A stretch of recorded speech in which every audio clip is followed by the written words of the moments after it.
우리에게 주시는 하나님의 말씀은 다니엘 11장 32절에서 35절 말씀입니다.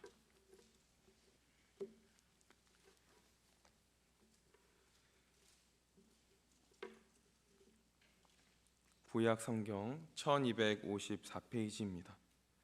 다니엘 11장 32절에서 35절 말씀입니다. 다 함께 읽겠습니다. 그가 또 언약을 배반하고 악행하는 자를 속임수로 타락시킬 것이나 오직 자기의 하나님을 아는 백성은 강하여 용맹을 떨치리라. 백성 중에 지혜로운 자들이 많은 사람을 가르칠 것이나 그들이 칼날과 불꽃과 사로잡힘과 약탈을 당하여 여러 날 동안 몰락하리라. 그들이 몰락할 때에 도움을 조금 얻을 것이나 많은 사람들이 속임수로 그들과 결합할 것이며 또 그들 중 지혜로운 자 몇 사람이 몰락하여 무리 중에서 연단을 받아 정결하게 되며 희게 되어 마지막 때까지 이르게 하리니 이는 아직 정한 기간이 남아 있음이라. 아멘. 다니엘 11장은 예언장입니다. 1절부터 35절은 역사적으로 성취된 예언이고 36절에서 45절은 앞으로 성취될 적 그리스도에 관한 예언입니다. 하나님께서는 큰 전쟁에 대한 환상을 통해 앞으로 일어나게 될 나라들의 흥망성쇠를 다니엘에게 보여주십니다. 그리고 그 모든 환상들은 하나님께서 정하신 기간에 매우 분명하고 구체적인 사건으로 성취되었습니다. 성도 여러분, 하나님께서는 세계의 모든 역사를 구체적으로 주관하시며 또한 경영하고 계십니다. 그리고 그 역사들을 통해서 결국 하나님의 공의와 영광을 드러내십니다. 역사의 주인이신 하나님께서는 오늘도 변함없으신 전능하신 손으로 우리가 살고 있는 이 시대를 또한 움직이시고 우리의 구원자이자 살아 역사하시는 하나님을 의지할 때 미래에 대한 두려움이 아닌 기대와 소망을 가지고 살아갈 수 있는 것입니다. 하지만 하나님의 선한 역사와 통치를 굳건히 믿고 또한 의지하고 신뢰하심으로 온전한 참된 안식과 평안을 누리시는 우리 성도님들 되시기를 주님의 이름으로 간절히 바랍니다. 오늘 말씀 32절을 보시면 그가 또 언약을 배반하고 악행하는 자를 속임수로 타락시킬 것이나 오직 자기의 하나님을 아는 백성은 강하여 용맹을 떨치리라 라고 말씀하고 있습니다. 본절은 상반된 두 부류의 사람들에 대하여 예언하고 있습니다. 먼저 상반절은 하나님에 대한 믿음을 버린 배교자들에 대한 예언입니다. 여기서 언약을 배반하고 악행하는 자란 이때의 유대인을 핍박하고 학대하는 안티오쿠스 4세의 헬라와 정책에 따라 하나님의 율법을 버리고 악을 행하는 자들을 가리키는 것입니다. 안티오쿠스 4세가 이들을 속임수로 타락시킨다는 것은 관직을 부여하고 또한 재물을 주어서 자신의 정책을 계속 지지하게 한 것을 의미하는 것입니다. 그런데 유대인들 중에는 이처럼 안티오쿠스 4세의 헬라와 정책을 지지하며 충실하게 따르는 배교자들이 있는 반면에 그에 반대하는 소수의 하나님을 아는 백성이 있다라는 것입니다. 이들은 두말할 나위 없이 하나님의 참 백성인 것입니다. 이들을 구약 성경의 다른 표현을 빌려 말한다면 남은 자라고 할 수 있습니다. 그렇다면 이들 하나님의 백성이라고 말하는 이 자들은 어떠한 자들을 말하는 것이겠습니까? 그리고 이들의 특성은 무엇이겠습니까? 본문은 이에 대해 다음 두 가지 특징을 말하고 있습니다. 첫째는 하나님을 두려워한다라는 것입니다. 본문에서 하나님을 아는 백성이란 표현이 나오는데 이것은 물론 하나님을 바로 안다라는 것입니다. 그러나 이는 직접적인 것뿐만 아니라 하나님이 어떠한 분이신지, 얼마나 위엄이 있으신 분이신지, 그리고 얼마나 영광스러운 분이신지, 그리고 얼마나 능하며 참된 분이신지를 지식으로만 아는 것이 아니라 인격적으로 깊이 안다라는 것입니다. 이러한 하나님의 면모를 잘 아는 자들, 그리고 인격적으로 체험한 자들이 하나님을 두려워한다는 것은 묻지 않아도 알 수 있는 것입니다. 특별히 성경은 하나님의 능하심과 위엄하심, 그리고 영광스러움 뿐만 아니라 그분의 공의로우심을 분명하게 증거하고 있습니다. 이처럼 하나님께서 공의로우시다는 것은 그분께서 의로운 자들을 구하시고 불의한 자들에게는 그 행한 대로 갚으신다라는 것을 의미하는 것입니다. 그러므로 하나님을 아는 백성들은 하나님을 경외하며 두려워하지 않을 수 없는 것입니다. 그리고 마지막으로 둘째는 세상에 대하여 강하고 용맹하다라는 것입니다. 하나님은 천지를 주관하시고 또한 창조하신 분이십니다. 그리고 하나님은 모든 능력의 근원이 되는 분이십니다. 뿐만 아니라 이 세상에 하나님의 허락 없이는 일어나는 일이 아무것도 없습니다. 그러므로 하나님을 아는 백성, 하나님을 경외하는 만큼 세상을 두려워하지 않을 수 있다라는 것입니다. 세상이 핍박이 올지라도 세상에 대하여 담대하며 하나님에 대한 믿음을 지키며 그 용맹을 떨친다는 것이 바로 하나님을 바로 아는 백성의 특징인 것입니다. 물론 이러한 하나님의 백성들은 현실 가운데에 그렇게 또한 두드러지게 드러나지 않을 수 있습니다. 그러나 이것이 분명하게 드러나게 될 날이 올 것입니다. 그날은 다름 아닌 환난의 날, 핍박의 날, 그리고 고난의 날입니다.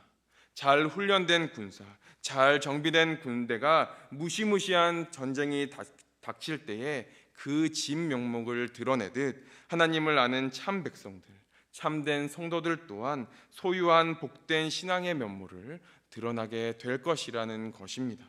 그러므로 살아가는 성도 여러분, 전지전능하시고 또한 모든 것을 주관하시고 또한 온전히 신실하신 하나님을 굳게 믿고 온전히 신뢰하며 나아가시는 하나님의 백성 되시기를 주님의 이름으로 간절히 바랍니다.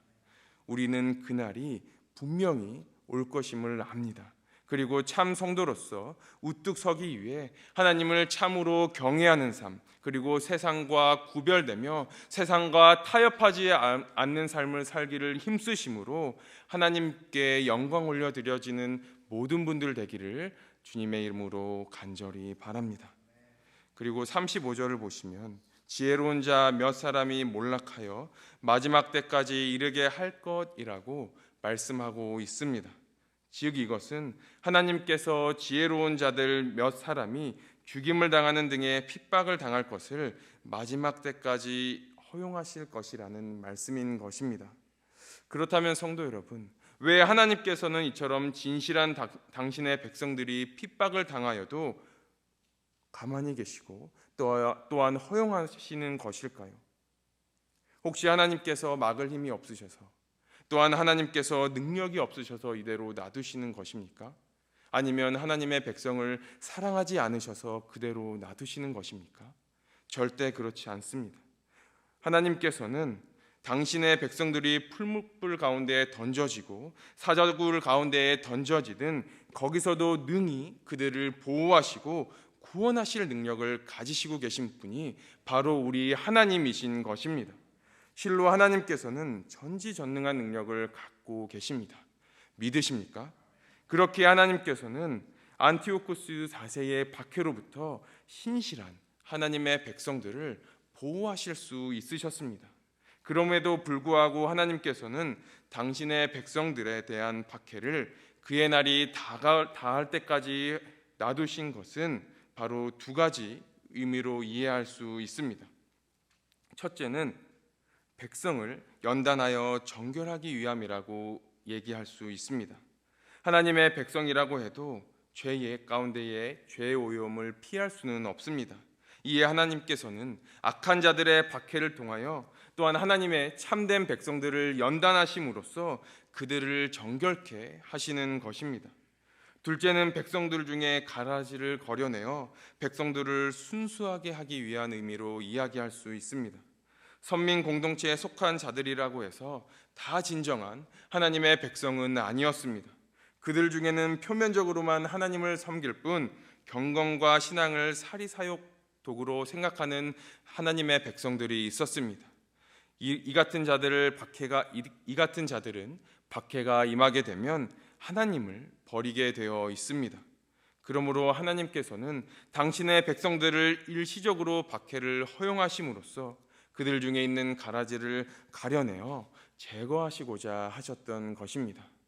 우리 여기 계신 성도님들, 또한 영상으로, 또한 곳곳에서 하나님께 진정으로 예배드리는 우리 알곡의 성도님들 되시어서 정말 하나님께서 부여하신 경건의 모양뿐만 아니라 경건한 능력을 갖추셔서 세상의 빛과 소금을 능히 감당하시고 하나님께서 맡기신 사명과 직분을 감당하시는 모두가 되시기를 주님의 이름으로 간절히 바랍니다.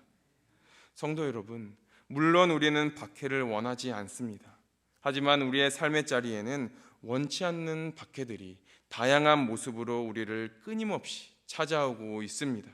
이 중에는 우리가 감당할 수 없을 만큼 크나큰 것도 있습니다. 우리가 왜 이러한 고난과 역경을 당해야 하는지 의아스러운 것도 있습니다. 하지만 성도 여러분, 우리들은 하나님으로 더욱더 하나님께서 말씀하시는 하나님의 그 은혜를 굳게 붙잡고 하나님으로 인해 더욱더 축복된 삶을 살기를 소망하는 우리는 우리에게 하나님이 허락하시는 고난에 대해서도 바른 자세로 감당해야 하는 것입니다. 그렇게 하기 위해 가장 마음에 먼저 두어야 할 것은 어떠한 일이 있다 하더라도 하나님께서 우리를 변함없이 사랑하시고 한결같이 우리에게 선한 목적을 가지고 계시다라는 것입니다. 우리가 이처럼 고난 중에, 또한 이처럼 시련 중에 하나님의 선하신 뜻을 헤아린다면 제 아무리 크고 어려운 고난과 역경과 환난이 또한 우리에게 온다 할지라도 결국 하나님께서 우리에 주시는 연단의 통로이며 더 나은 축복의 통로였음을 확인하게 될 것입니다. 또한 오늘 하루 살아가실 때에 우리 삶의 모든 것이 우리에게 최상의 축복을 안겨주시기 위한 하나님의 선하시고 은혜로운 과정이시다라는 것을 느끼고 경험하시며 세상 가운데에 하나님을 찬양하시며 또한 하나님께 영광을 올려드리는 우리 성도님들 한 분 한 분 되시기를 주님의 이름으로 간절히 축복합니다. 아멘. 기도하겠습니다.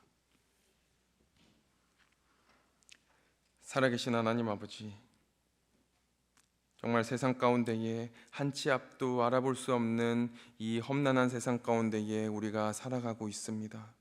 하나님 아버지, 이 혼란한 세상 가운데에 우리가 붙잡아야 할 것은 다른 어떠한 것이 아닌 하나님의 말씀입니다.